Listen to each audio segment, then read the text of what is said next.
welcome back to another video from Dixon's Reptillia, and today we're going to be talking about when you receive your leopard gecko and you have it for a few months to a year and then it starts to produce eggs. What do you do?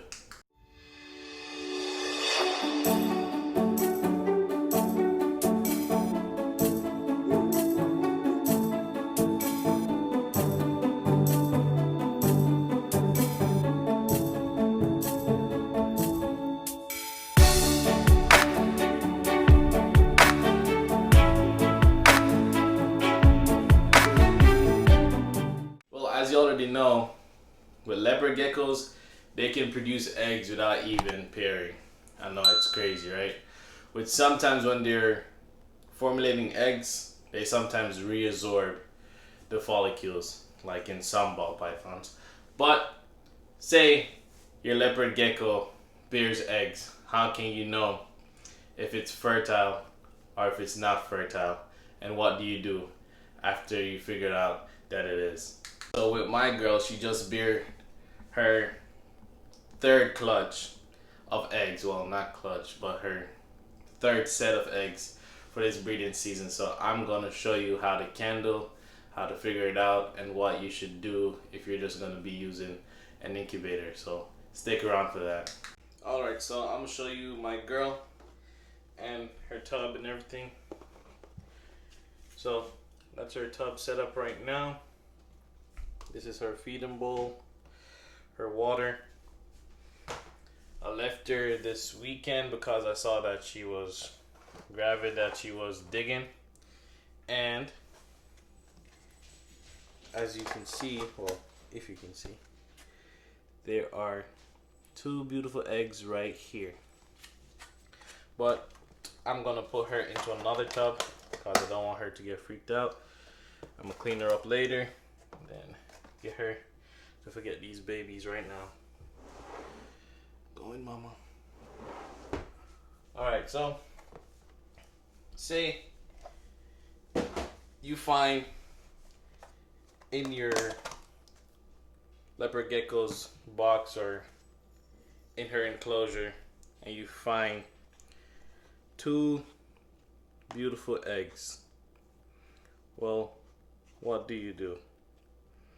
Well, for me, what I do, first thing I do is get everything prepared so if they are fertile, I can put it right in the incubator, and I'm gonna walk you right through that. So set these guys over here. So everything that you see right here is pretty much all you need. Just a paper towel. You see what that is for. The medium that you're gonna use to incubate the eggs, I use perlite. It's from Home Depot, pretty cheap. The container that you're gonna have the eggs in, I use these. And then the lid, obviously a flashlight. The flashlight is for candling. And then the scale, and the scale is gonna come in handy. Poke 2 holes in the top to exchange air. That's my method, that's what I use. You don't have to, it's all up to your preference, but that's what I do. So say you find leopard gecko eggs. If you find leopard gecko eggs from your female and you know there's no male around, there's no way they're fertile, they're most likely not fertile, but you could always check. But leopard geckos for females, they can also reproduce eggs without having a male. So with that, yeah, so right here I'm just taking off the extra substrate off the egg. The substrate does not hurt the egg in any shape or form. I just like to clean it up a bit so I can find the embryo a bit better when I'm candling. So this beautiful healthy egg does not look like a slug, has a little plump to it. It's not soggy in any shape or form. And time for egg number 2. Let's clean this up a bit. Again, you don't have to do this if you have pretty good flashlight and you can see right through the egg to find the embryo. But yeah, here we go.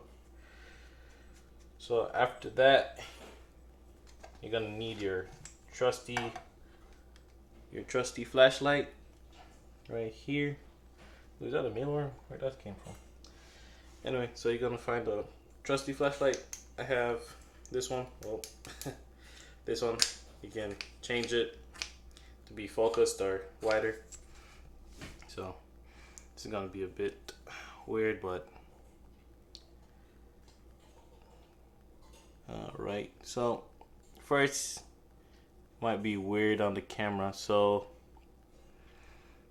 you can see that the egg looks completely yellow, right? But I'm gonna change the camera angle so it's more better for you guys to see. Alright, so hopefully this is a better angle. So another thing I forgot to mention is leopard geckos, they mostly lay their eggs with the embryo facing up, so that's a good way to indicate to find the embryo the quickest. So whatever way they lay their eggs, the embryo is gonna be facing up. Another thing too is, say you move the embryo or the egg around and the embryo moves in, it has a little grace period for the embryo to move up top. So say you candle it and then you put it in the incubator and the egg shifts, the egg is gonna be, or the embryo I should say rather, is gonna be okay because it's gonna shift and go up top because it has that liquid that's moving in, and it would be better. So time for candling. So you see that it's yellow, but it's not completely yellow. Like there's a red marker right there. That redness indicate that that is the embryo right there. For some eggs it's really faint, like my girl right here, her eggs, they're really faint, but as you can see there's that red coloration inside of it. That is the embryo. So this is a fertile egg. Set this guy right here. Then this one, ooh, see, that's an even better example. See if you guys can tell.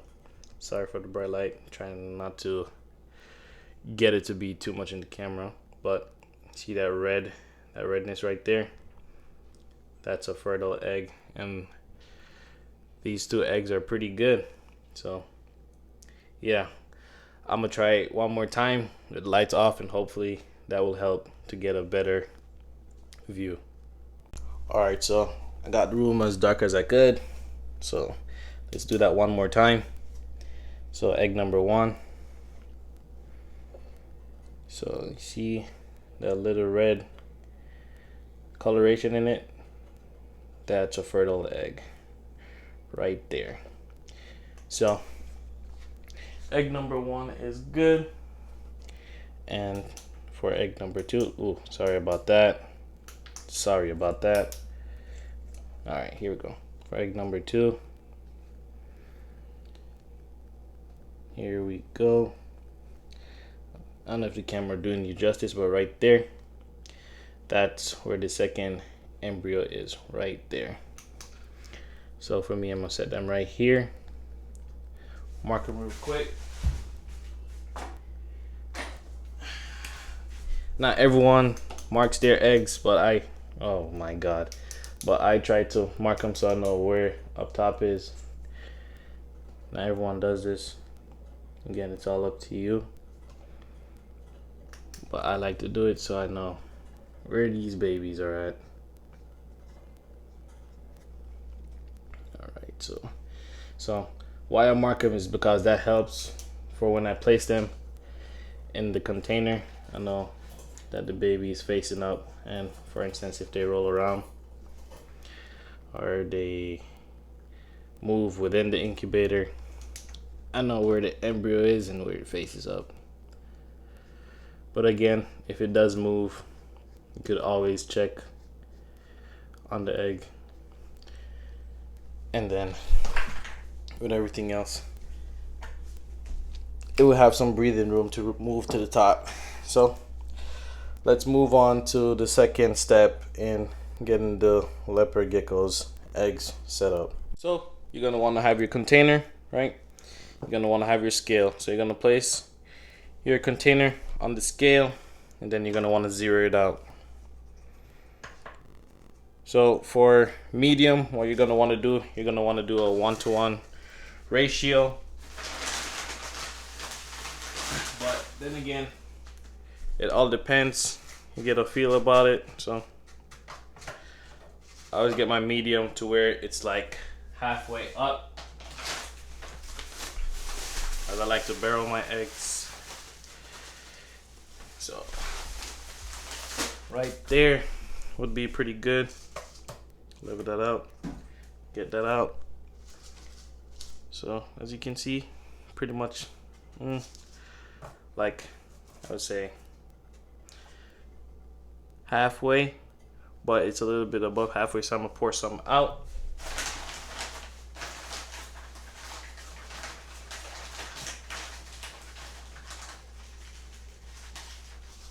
And now we are pretty good. So what is that? 19 grams. All right. So you have the medium, and the medium reads 19 grams. What I like to do is I like to now clear it, get my spray bottle, and after I get my spray bottle, I use water, and then I spray it until it says 19 grams. And with that, that's the 1-to-1 ratio. So I don't like to go over.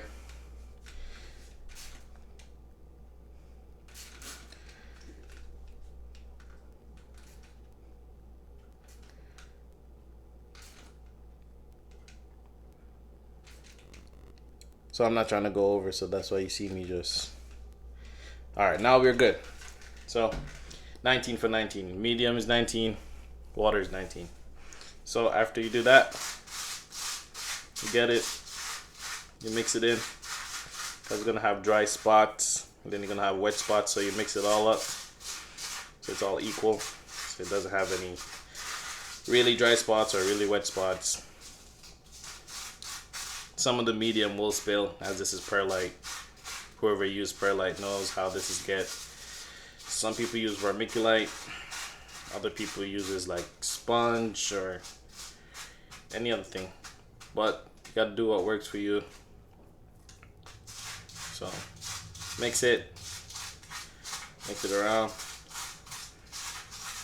and you can get the feel of it after a while, but this feels pretty solid, pretty solid.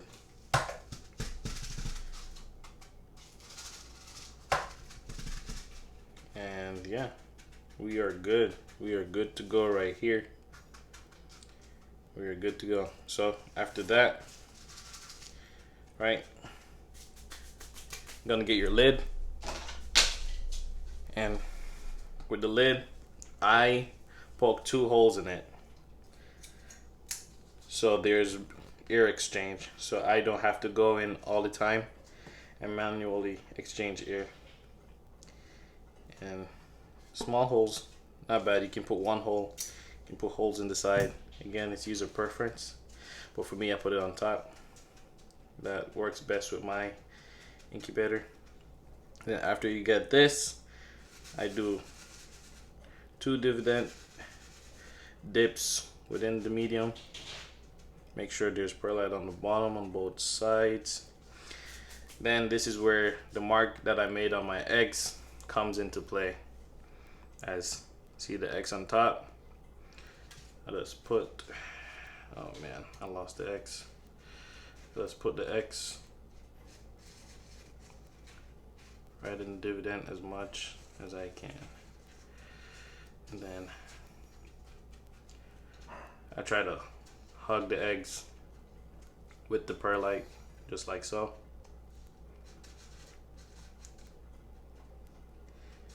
Then again,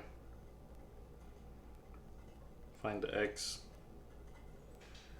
Oh, this one was light. Okay, found it. You put it in and try to get it to hug as much as possible. And yeah,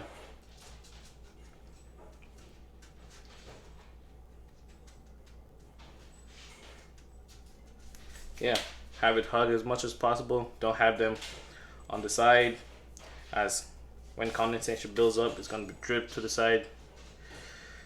The most. Put your lid on, and you are ready to prop this bad boy inside your incubator. And if you're not using an incubator and you're just making the eggs incubate naturally, it's always best to just leave it in the medium, as mama will have them where it's best. And yeah, just wait your time and then they will hatch. But I'll show you how my incubator setup is and where I'm gonna place them at. This is my incubator setup. I did this on my own, making this. If you guys want me to put up a video about how to make your very own incubator, let me know in the comments. I have my temperatures at 86 and 99 humidity, best humidity, as I'm not air exchanging.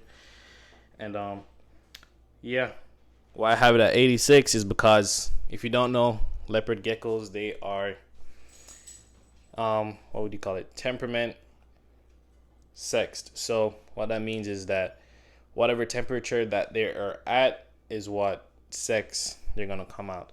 So the higher the temperature, it's gonna be males, and the lower the temperature, it's gonna be females. But if you guys want accurate reading, I'll tell you guys that in 1 second.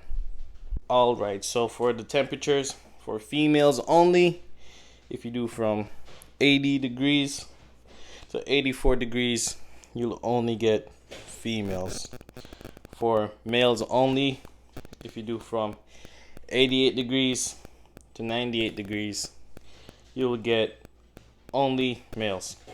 And for both, if you go in between 85 to 87, you can get a mixture of females and males. And their incubation time is 35 to 85 days, so relatively 2-3 months, not too bad. Not too bad at all. So for me, I'm trying to shoot for both males and females, so that's why mine is at 86 degrees. So, ooh, I was dripping. So this is my setup. Not too bad. Gotta change this paper towel. So at the bottom I have water and water bottles to help to keep the humidity. I have the holes, and then this right here is check it and the temperature. These are her 2 first sets of eggs, and they are pretty good. They're developing well and everything. So as you can see on top of them, I have when they're laid and when they're gonna be hatched and all that. Alright, so put the date on this girl. New sets of eggs, and then we'll put them in right here with this one. This is the first set, second set, third set. And yeah, and this one's pretty good. This one's pretty good. One of them has like a kind of boob, but it's doing well. It's growing. And then these are the next set right here. Close that up. And if you guys don't know, with incubators, why it's always good to have water or water bottles is because it helps to get back the heat up there as quickly as possible than waiting all over. As you can see, it's at now 76 degrees for just opening it for that small time, but it's gonna be up there in less than 3 minutes, so not to worry. And with that, that's how you do everything and get it all up in the incubator. And there you guys have it. That's how you set up when you find your baby eggs. And as I already have exclaimed with my video from before, that when you find eggs of any sort of animals, or when you know they're about to give birth, it just brings you joy, because it's you bringing a new life into the world, and that's just so exciting. So when you get a leopard gecko and they have eggs, make sure to check. If you know you didn't pair them with a female and a male, it's most likely infertile. So instead of having that girl go through all of that, get her a male, but make sure you can take care of them and make sure you know how to properly get everything set up. when these guys start hatching, I'll give you guys more updates and everything. But thank you for tuning in and watching this video. I'm really happy that I can get to share my experience with you all and everything that I'm trying to work towards. But this was Dixon's Reptillia. Peace. Tune in for next time.